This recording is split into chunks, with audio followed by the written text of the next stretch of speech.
This is Debbie Campbell from Bel Air High School, and Dr. Thompson has asked me to talk to you about a few different things today. We're going to talk about creating a resume, and I'm going to give you some tools that you could use to create a resume. We're going to talk about posting your learning and your blog posts to social media, and we're also going to talk about some different tools that you could use to create a presentation in your classroom or when you have to show your learning on your action project at the end of the semester, some tools that you could use for that presentation that are alternatives to PowerPoint. So let's get started with creating a resume. I will add that as I go through the screencast, I'm using Google Slide Deck. I'm not in presentation mode because I have a lot of links that I'm going to be hopping back and forth here just to show you some different things. Dr. Thompson will give you access to the slide deck so that you also have the links to go directly to. When you create your resume, it can help you stand out. Now, a lot of the time you're going to be applying just online to a district and you can upload your resume, which is great. A lot of times you'll have to fill things out directly on their website, but in a job fair or in a face-to-face setting, your resume can help you stand out. You can also use the resume that you create on your About Me page on your blog or your ePortfolio. And then I also have linked on this page some resume tips for teachers. It's a good blog article that gives you some pretty sound advice and good tips on things to include on your resume. So let's look at some examples of what resumes can look like. I am pretty much assuming that you've seen a lot of traditional resumes and what they look like. I'm going to show you some examples of what some a little bit more non-traditional or more modern resumes look like that I think are perfectly appropriate for teachers. These each are two different resumes, and you can just kind of see how they're laid out graphically. They're a little different. All this information could be in a traditional resume. However, it just pops a little bit more and is a little bit more modern. So that's two examples, and then on the next slide there are two more that aren't quite as graphic, but they are also laid out equally in a way that is a little bit more modern with a little bit of graphics included. So let's take a look at two tools that you can use to create your resume that are pretty easy and fast to use and can give you a good product at the end.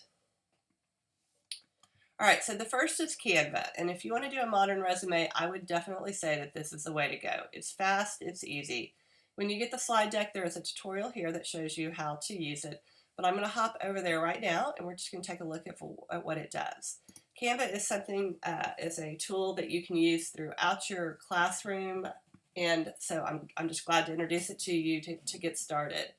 It used to be you had to have Photoshop or Adobe Illustrator, and now for graphic designs and creating things, Canva can do a lot of that work for you, and it's free too. It's got some paid free features, but you don't need to pay for them. There's plenty that you can use it for free.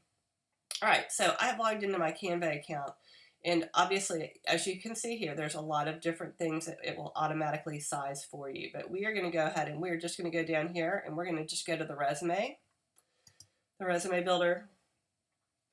From the resume builder, it's going to just have some example templates that you can start from. So if you're a person who likes to kind of get started with an idea, you can absolutely build this yourself, or you could come over here and use any of the different examples they've got. Now, some of them are free, some of them you have to pay for the template.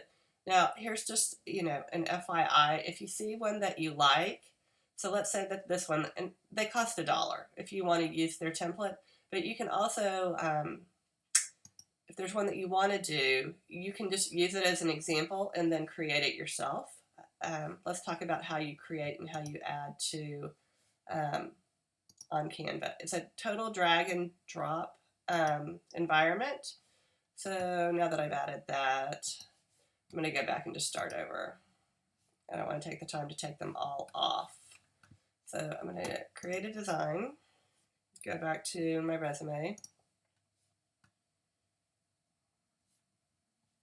All right, so over on the left are all your elements, so that if you want to use a box or add a box, all you do is Pick the shape that you want and add it to your page. So like if you want a header or half your page, a triangle, you can do that. So it's total drag and drop. You add your shapes, you can change the color to whatever you want.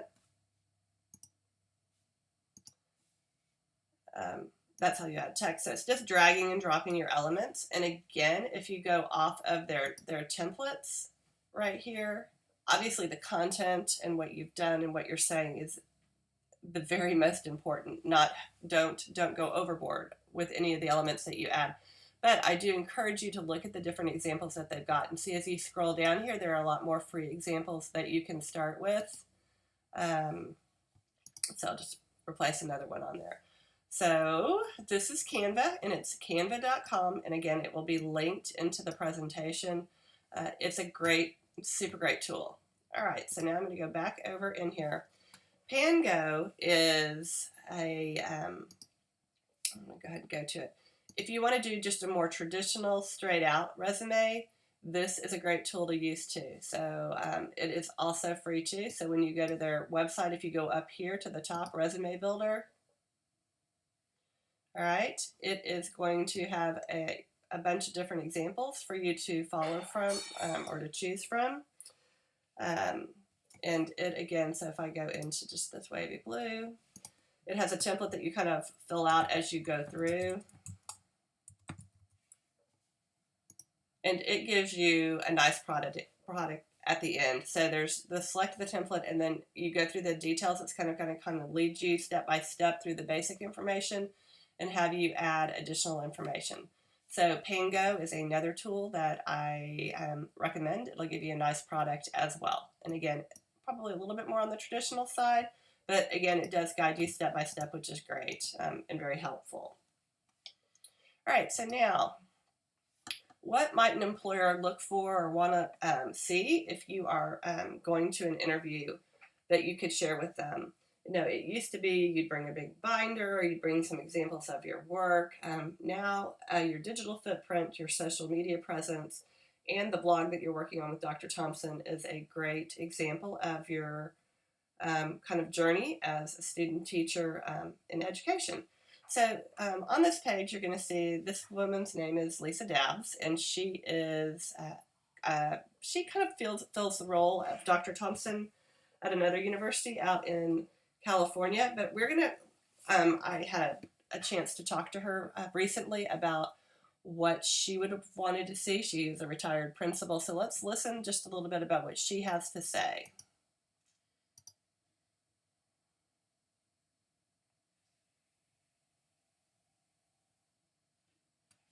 Hello, everybody. Good morning. This is Lisa Dabbs. I am an educational consultant, author, speaker, blogger, and adjunct professor for the University of La Verne here in Southern California.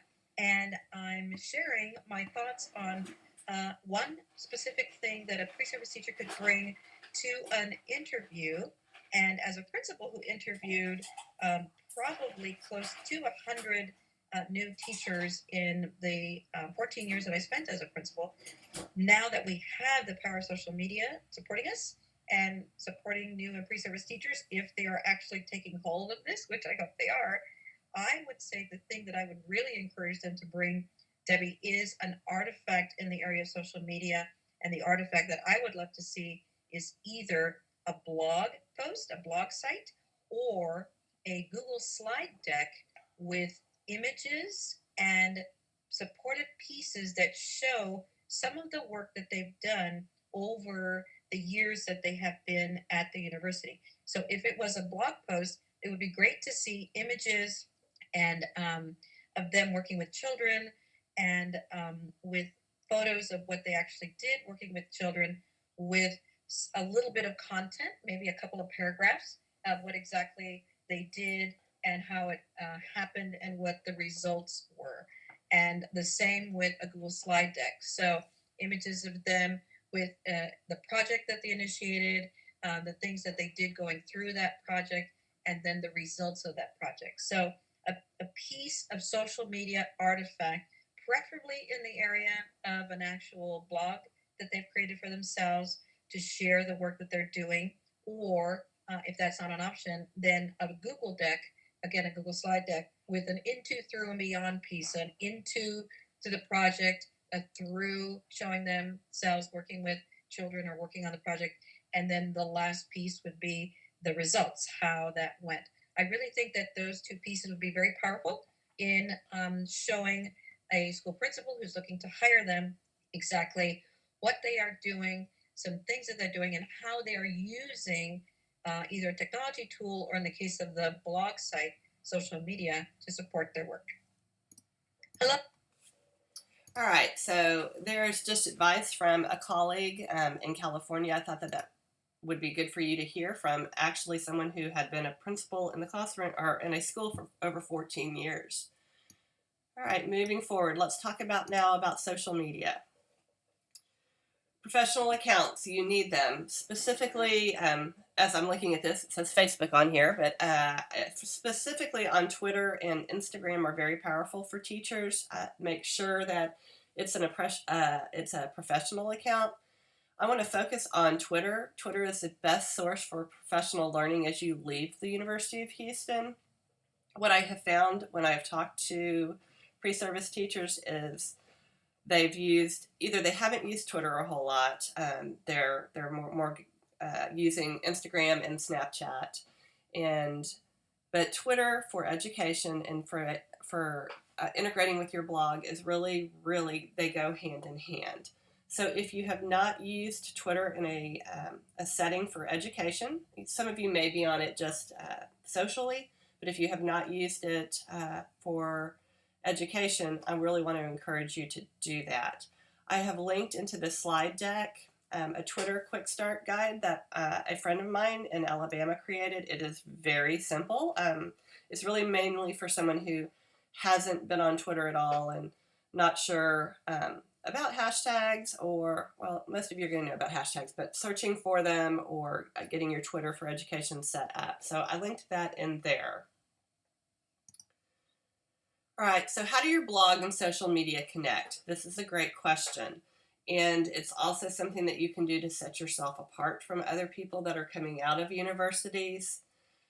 Dr. Thompson's had you all start a blog, and on that blog you have reacted to some different questions that Dr. Thompson has posed. Some of you have also then gone in there and continued to post different things that you've learned, and it's a great general practice just for reflection, and I really encourage all of you to continue on with your blog as you leave the University of Houston. So let's say that you have written and shared an experience or something that you have learned on your blog. So your blog helps you share. You've done that. It is also going to help you connect with other educators. It's going to help you continue to create. It's going to inspire you, and it's going to inspire other people. So all those things together make it pretty powerful. I want to talk about the share and the connect piece right here because you have been creating already with Dr. Thompson. But let's talk about how you share and use Twitter then to help other people read and get to know you. So I like to think about Twitter as kind of like the newspaper, like you would, or a good, great magazine.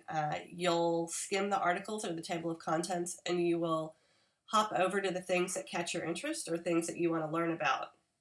Well, the same is true with Twitter. So as you read through and you look at what people have posted, it will take you then deeper into what they've either blogged about or what they've learned. So I'm going to hop over to Twitter. Thought I had it open.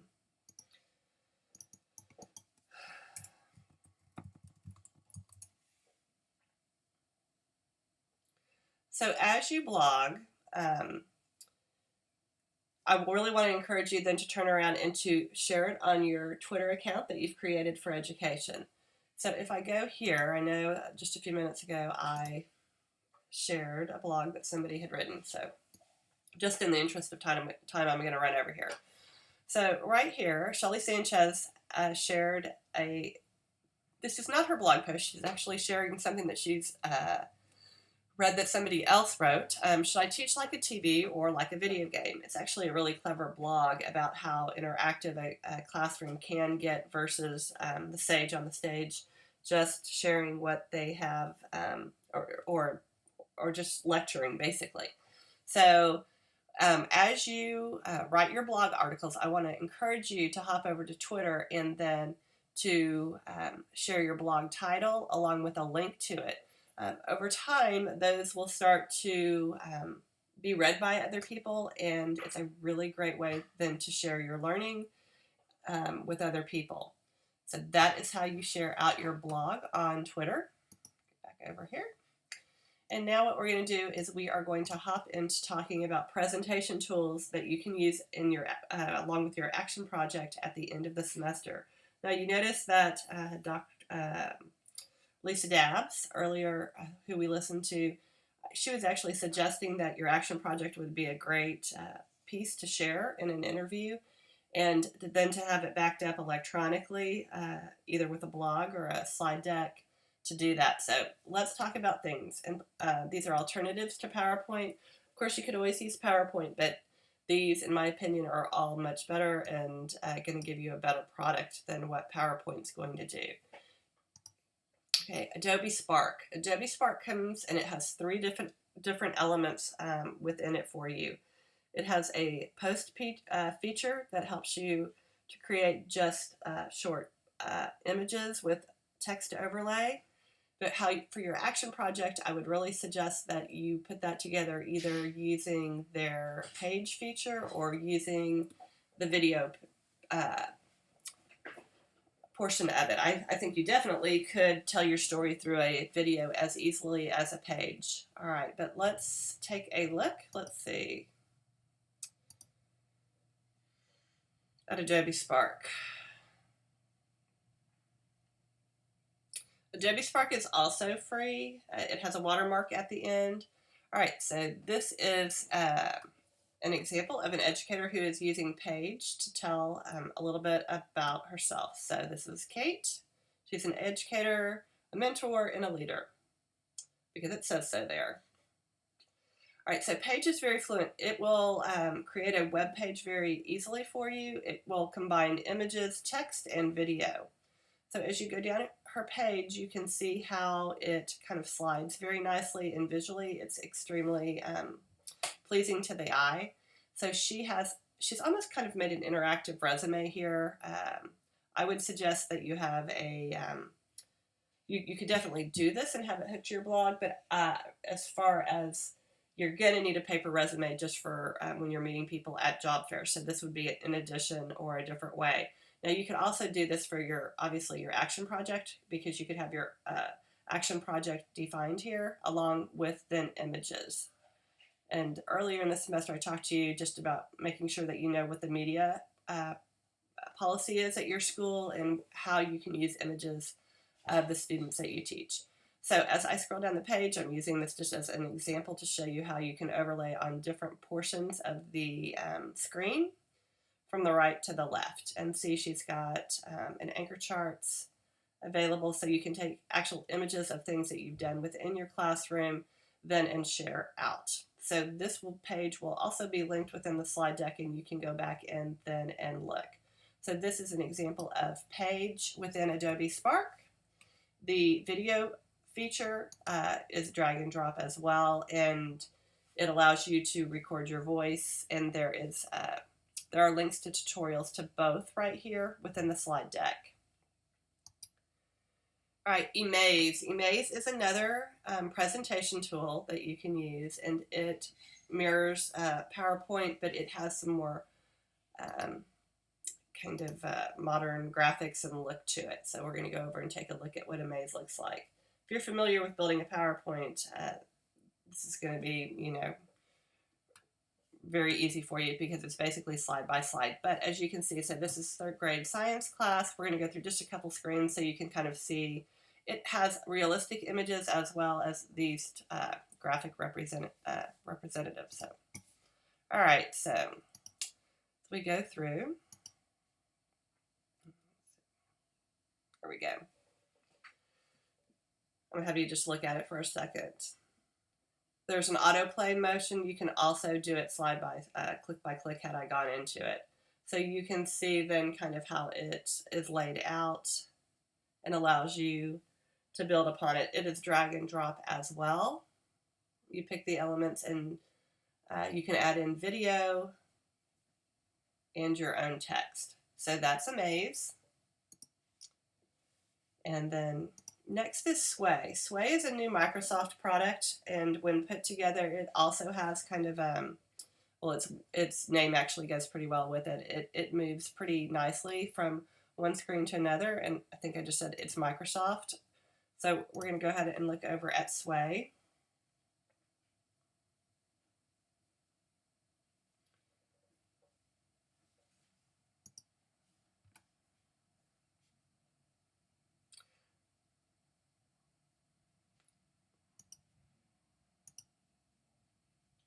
All right, so I'm taking you to the back side of it.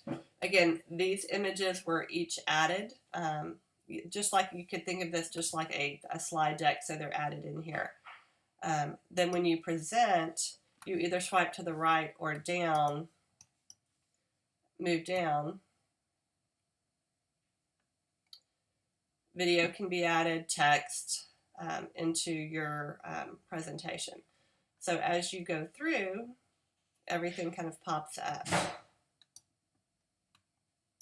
I'm going down. And again, this Sway, if you have a lot of video to share, is a good way to include it. These are more hard images right here that you can drop in, but that is Sway.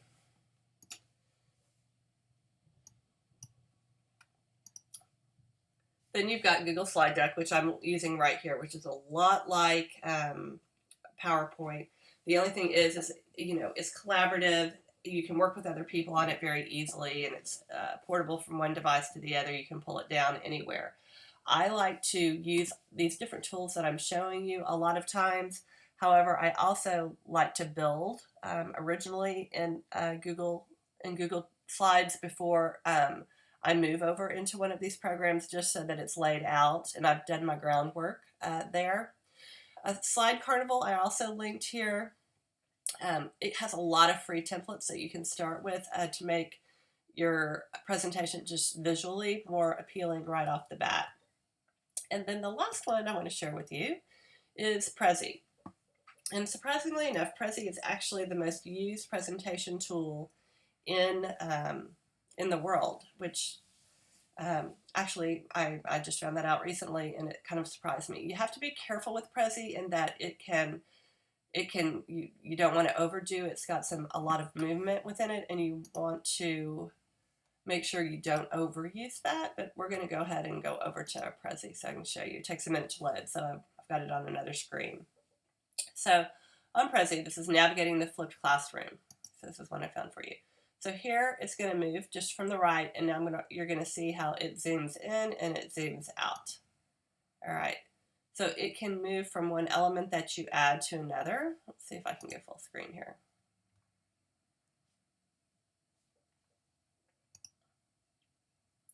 So right now they're moving from the right to the left. But as you can see, it also can move and zoom in different parts of your screen. See the movement here?